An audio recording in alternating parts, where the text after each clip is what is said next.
ఇప్పుడు కొన్ని బ్లెస్సింగ్స్ మీతో కూడా చెప్తాను, వినండి కొన్ని విషయాలు. క్రీస్తునందు ప్రేమైన దేవుని సంగమా, 18వ వచనం చదవండి మా. మరియు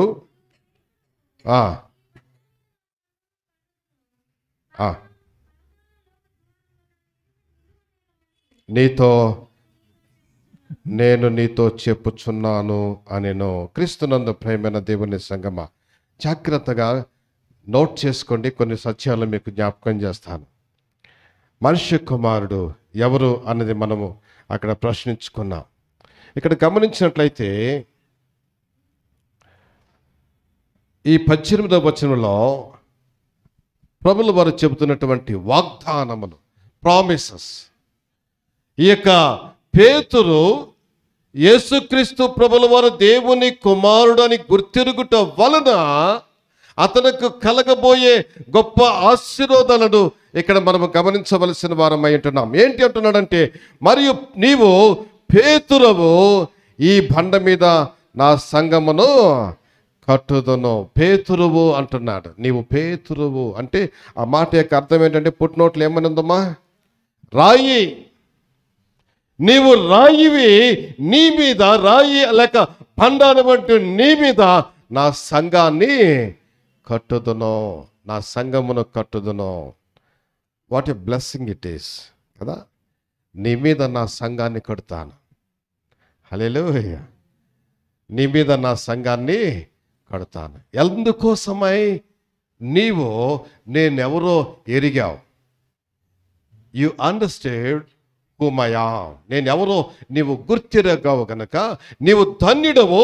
అంతటితో నేను నిన్ను వదిలిపెట్టలేదు, కానీ నిన్ను హెచ్చించబోతూ ఉంటున్నాను. ఏ విధంగా అంటే, నీ మీద నా సంఘాన్ని కట్టుదును. హల్లెలూయా.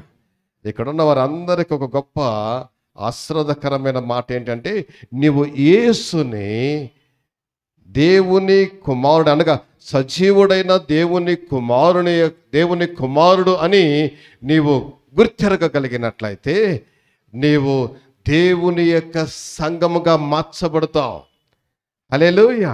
ఇక్కడున్న ప్రతి వ్యక్తిని కూడా దేవుడు తన యొక్క సంఘముగా మార్చుకోగలడు. ఎప్పుడు? నువ్వు క్రీస్తు ఎవడు అని నీవు గుర్తిరగలిగితే, క్రీస్తు ఎవరు అని నీవు గుర్తిరగలిగినప్పుడు యేసు నిన్ను ఉపయోగించుకుని నీ మీద తన సంఘాన్ని కడతాడు.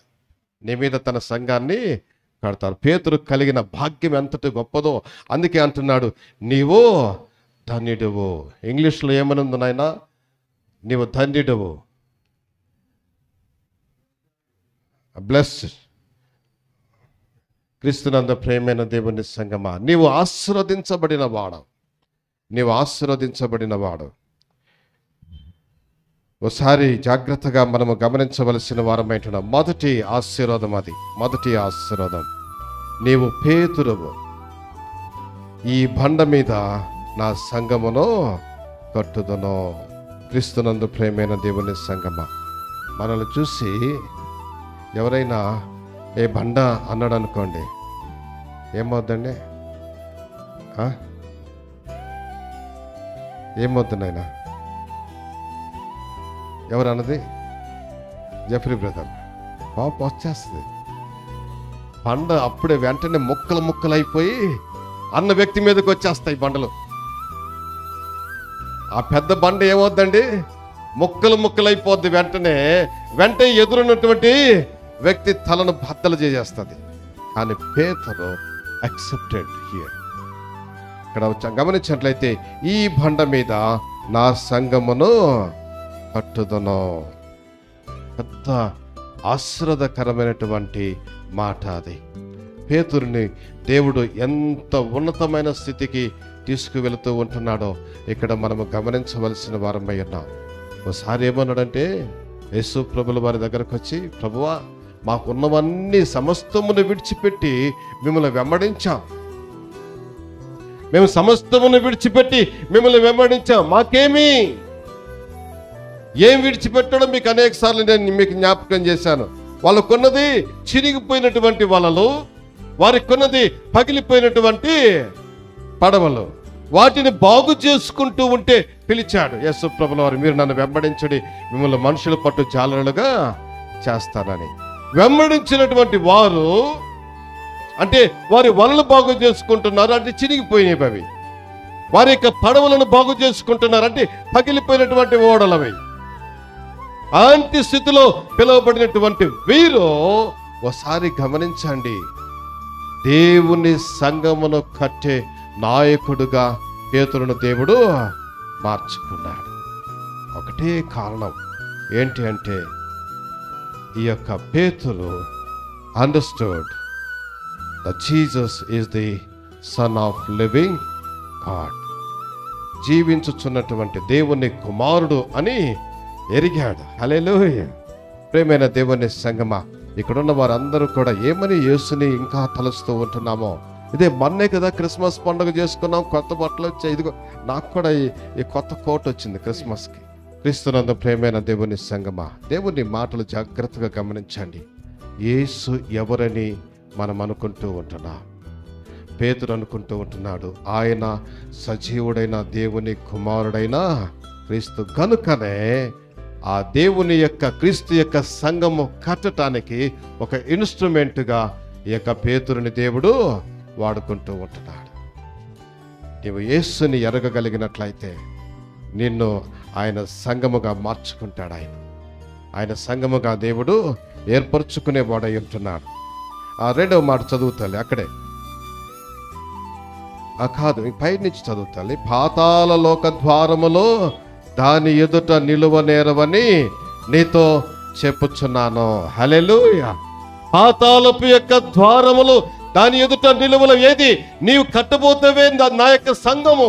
ఆ సంఘము ఎదుట పాతాళ లోకము ఏ మాత్రము కూడా నిలవలేదు. హల్లెలూయా.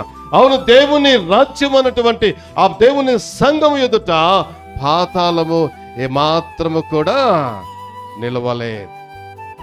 దేవుని సంఘం దేవుని మహిమతో వేవేల కొలది దూతలతో నిండి ఉన్నటువంటిది.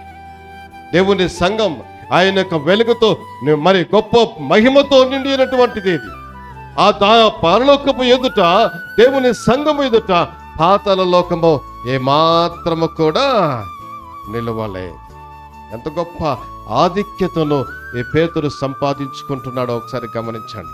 మనం కూడా కడతామండి, మన ఇళ్ళు కట్టుకుంటాము, గోపురాలు కట్టుకుంటాం, మనకు కావలసినయో మనం కట్టుకుంటూ ఉంటాం, మనం నివాసము చేసుకోవటానికి, మన యొక్క అక్కర్ల కొరకు, మన యొక్క భవిష్యత్తు కొరకు, మన పిల్లల యొక్క భవిష్యత్తు కొరకు మనము లోకములో అనేకము సమకూర్చుకొని మనం వాటి కొరకు ప్రయాసపడుతూ ఉంటాం. నేను కాదని చెప్పడం లేదు, అవసరమే. వాక్యం కూడా చెప్తూ ఉంటుంది, మంచివాడు తన పిల్లలను ఆస్తికర్తలుగా చేయను అని. చేయండి. మన పిల్లలు దిక్కులేని వారి వాళ్ళని చేయి చాచుకుంటూ బతకూడదు. మరొకళ్ళకి చేయి చాచే వాళ్ళకి ఇచ్చే వాళ్ళగా మన పిల్లల్ని చేయాలి. దేవుని యొక్క సంఘము, దేవుని బిడలమైనటువంటి మనము హెచ్చించబడిన వారముగా ఉండాలి, కానీ తగ్గించబడిన వారుగా ఉండటానికి, అంటే దేవుని యొక్క మహిమలో మనం హెచ్చించబడిన వారముగా ఉండాలి. మనము శరీర రీతిగా హెచ్చించుకోవటం గురించి నేను మాట్లాడటలేదు.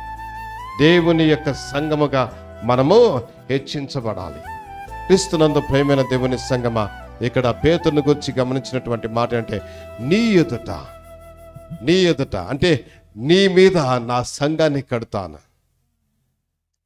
నీ మీద నా సంఘాన్ని కడతాను. ఆ సంఘము ఎదుట పాతాళ లోకపు యొక్క ద్వారములు కూడా నిలువ నెరవని నీతో చెప్తూ ఉంటున్నా. రెండో ఆశ్రదం, మూడవది చదువుతా.